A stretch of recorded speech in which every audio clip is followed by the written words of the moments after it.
Good evening વિદ્યાર્થી મિત્રો. મારું નામ છે જયેશ સોટલિયા. આપણે અગાઉ જે વાત કરેલી હતી એમ કે 12મા ધોરણમાં આંકડાશાસ્ત્ર વિષયમાં કેવી રીતે પાસ થઈ શકાય એના માટેના આઈએમપી ચેપ્ટરમાંનો સુરેખ સહસંબંધ એના આપણે હવે દાખલાની શરૂઆત કરવા જઈ રહ્યા છીએ. આની પહેલાનો વિડીયો જે થિયરી માટેનો છે એમાં આપણે સૂત્ર જણાવેલા હતા કે ભાઈ 5 માર્ક માટે કયા સૂત્રનો આપણે ઉપયોગ કરી શકાય છે. તેમાંના અત્યારે આપણે હાલમાં જોઈ રહ્યા છીએ આપણને એક રકમ આપેલી છે કે આમાં કયા સૂત્રનો ઉપયોગ કરવાથી આપણે દાખલો કરી શકીએ છીએ. તો વિદ્યાર્થી મિત્રો, આમાં તમે જોઈ શકો છો આપણી પાસે વિગતો કઈ કઈ આપી છે તો કે 170 169 168 167 166 165 164. તો કેટલા થયા વિદ્યાર્થી મિત્રો? આનો સરવાળો 1169. આને કહેશું સિગ્મા એક્સ. રેડી? એક વખત ચેક કરી લઈએ. 170 169 168 167 166 165 164. રેડી? હવે 172 168 170 168 165 167 166. તો વિદ્યાર્થી મિત્રો, આનો સરવાળો આવ્યો 1176. આને કહેશું આપણે સિગ્મા વાય. રેડી વિદ્યાર્થી મિત્રો? તો હવે કઈ જગ્યાએ કયા સૂત્રનો ઉપયોગ કરવો એના માટે આપણે અમુક સૂત્ર માટે શેનો ઉપયોગ કરીએ છીએ તો કે x બાર અને y બાર. તો x બાર અને y બાર કેવી રીતે વિદ્યાર્થી મિત્રો શોધી શકાશે? તો x બાર અને y બાર શોધવા માટે આપણે સૂત્ર છે x બાર બરાબર સિગ્મા x અપોન n અને y બાર બરાબર sigma y upon n. Ready? તો સિગ્મા x કેટલો આવ્યો વિદ્યાર્થી મિત્રો? 1169 છેદમાં અવલોકનોની સંખ્યા 1 2 3 4 5 6 અને 7. એટલા માટે કેટલા મૂકેલા છે? 7. રેડી? તો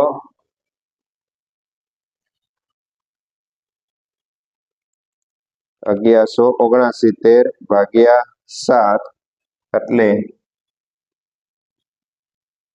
x બાર મારો આવશે વિદ્યાર્થી મિત્રો 167.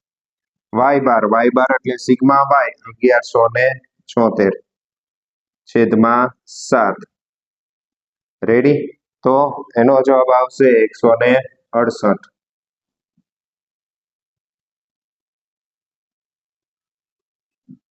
ઓકે વિદ્યાર્થી મિત્રો, હવે જ્યારે x બાર અને y બાર પૂર્ણાંક આવે ત્યારે આપણે કયા સૂત્રનો ઉપયોગ કરી શકાય છે? તો કે જો સૂત્ર કેના ઉપરથી નક્કી થશે? તમારા x બાર અને y બાર. x બાર અને y બાર પૂર્ણાંક આવ્યા એટલે આપણું r શોધવા માટેનું સૂત્ર છે r બરાબર સિગ્મા x માઈનસ x બાર y માઈનસ y બાર છેદમાં રૂટની અંદર n sigma x minus x bar નો સ્ક્વેર રૂટની અંદર સિગ્મા y માઈનસ y બાર એનો સ્ક્વેર.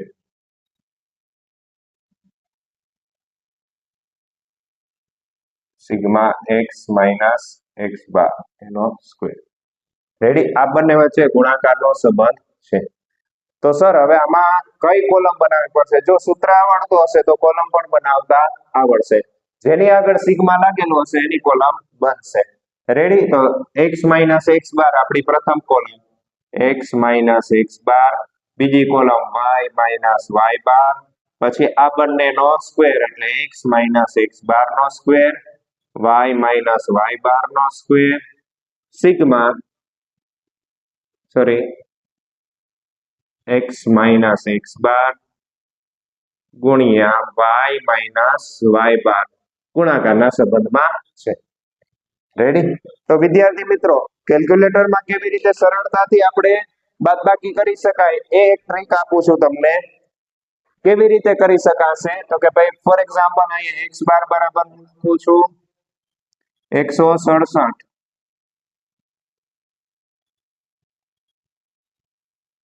y બાર 168. રેડી? જો વિદ્યાર્થી મિત્રો જે કંઈ પણ આપણે બાદબાકી છે એ કોલમ પણ ઓટોમેટિક થઈ જશે, સરવાળો પણ ઓટોમેટિક કરી શકાશે. એટલી સરળ ટ્રીક તમને શીખવાડું છું. તો કેવી રીતે કરી શકાશે? 170 માઇનસ આપણો જે x બાર એટલે કેટલો છે? 167 બરાબરની નિશાની દબાવવાની. રેડી? બીજી એક પણ નિશાની દબાવવાની જોઈએ નહીં. ત્યાર પછી 169 અને બરાબરની નિશાની એટલે મને કેટલા આપ્યા? 2. પછી 168 બરાબર એટલે કેટલા આવ્યા? 1. પછી 167 બરાબર કેટલા આવશે? 0. 166 એટલે કેટલા આવ્યા? -1. 165 કેટલા આવ્યા? -2. 164 બરાબરની નિશાની -3. રેડી? હવે આપણે આગળ સરવાળો કરીએ ને તો હંમેશા 0 આવવો જોઈએ. શું આવવું જોઈએ વિદ્યાર્થી મિત્રો? 0. તો એના માટે GT પ્રેસ કરો. જો જવાબ 0 આવી જાય તો તમારી ગણતરી સાચી હશે.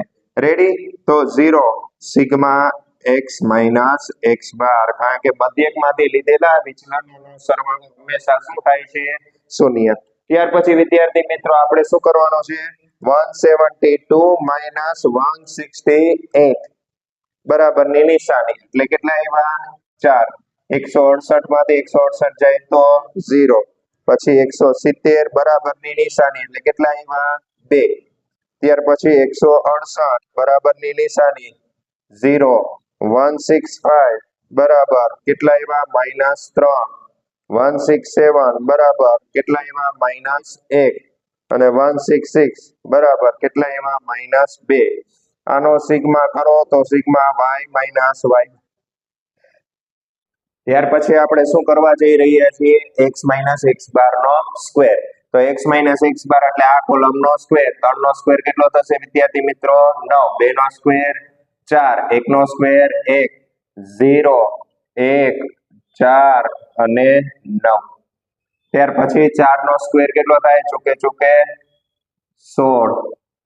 0 4 0 9 1 અને 4. હવે શું કીધું? સિગ્મા x માઇનસ x બાર અને y માઇનસ y બાર નો ગુણાકાર એટલે આ બે નો ગુણાકાર 3 4 12. 0 આરે કોઈ પણ નો ગુણાકાર કરો વિદ્યાર્થી મિત્રો, જવાબ હંમેશા શૂન્ય જ આવે. 2 એકા 2 0 3 એકા 3 પણ કેવા આવશે? પ્લસ. 2 એકા 2 કેવા આવશે? પ્લસ. 3 દુ 6 કેવા આવશે? પ્લસ. શું કામે? 2 માઇનસ નો ગુણાકાર કરો તો પ્લસ આવે, 2 પ્લસ નો ગુણાકાર કરો તો પણ કેટલા આવે? પ્લસ જ આવે છે. ત્યાર પછી વિદ્યાર્થી મિત્રો આપણે એનો સરવાળો કરીએ. 9 plus 4 plus 1 plus 1 plus 4 plus 9 કેટલો આવ્યો? 28. આને શું કહેશો? Sigma x minus x bar નો સ્ક્વેર. ત્યાર પછી 16 પ્લસ 4 પ્લસ 9 પ્લસ 1 પ્લસ 4 બરાબર છે. ચેક કરી લેવું. 16 4 9 1 4 કેટલા આવ્યા? 34. આને કહેશું વિદ્યાર્થી મિત્રો sigma y minus y bar નો સ્ક્વેર. ત્યાર પછી 12 પ્લસ 2 પ્લસ 3 પ્લસ 2 પ્લસ 6 પછી આ ચેક કરી શકાય. 12 2 3 2 6. રેડી? તો વિદ્યાર્થી મિત્રો કેટલા આવ્યા? 25.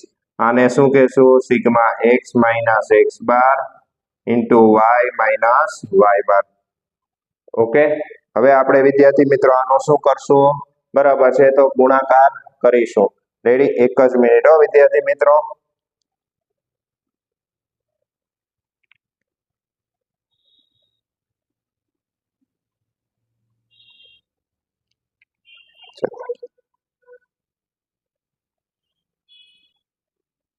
ચાલો ત્યાર પછી જુઓ શું આવશે? તો કે sigma x minus x bar નો સ્ક્વેર કેટલો? સિગ્મા x માઇનસ x બાર y માઇનસ y બાર કેટલો આવ્યો વિદ્યાર્થી મિત્રો? 25. રૂટ ની અંદર કેટલા આવશે? રૂટ 28 ગુણ્યા રૂટ કેટલા આપ્યા છે? 34. રેડી વિદ્યાર્થી મિત્રો? બે નો ગુણાકાર કરી અને પછી પણ રૂટ કાઢી શકો અને પહેલા રૂટ કાઢી અને પછી ગુણાકાર કરી શકો છો. તો આપણે પહેલા ગુણાકાર કરી નાખીએ. 28 ગુણ્યા 34 બરાબર છે એટલે કેટલા આવે છે? તો કે 25 છેદમાં રૂટની અંદર 952. રેડી વિદ્યાર્થી મિત્રો? 952 એનો આપણે રૂટ કાઢીએ તો આપણને મળે છે 30.85. ચાલો હવે વિદ્યાર્થી મિત્રો 25/30.85 કરીએ આપણે એટલે આપણો જવાબ આવે છે 0.81. તેથી r બરાબર 0.81. હવે તમે જોઈ શકો છો r ની કિંમત 1 ની ખૂબ જ નજીક આવે છે, તો બે ચલ વચ્ચે આપણે શું લખી શકાય? અર્થઘટન લખવું ફરજિયાત છે. તો કે 1 ની ખૂબ જ નજીક છે, પ્લસ જવાબ આવે છે, તો આપણે લખી શકીએ કે બે ચલ વચ્ચે વધુ ગાઢ ધન સહસંબંધ છે. ઓકે વિદ્યાર્થી મિત્રો? ઓકે, આ 5 માર્ક માટે આઈએમપી રીત છે. આ રીતનો ઉપયોગ ક્યારે કરવાનો? જ્યારે x બાર અને y બાર કેવા આવે વિદ્યાર્થી મિત્રો? પૂર્ણાંક આવે ત્યારે. ઓકે, તો આવા જ વિડીયો મેળવવા માટે જયેશ ચોટલી એકાઉન્ટ ગુરુની જે કંઈ પણ ચેનલ છે એને લાઈક કરો, સબસ્ક્રાઇબ કરો અને કોમેન્ટ કરો. Thank you.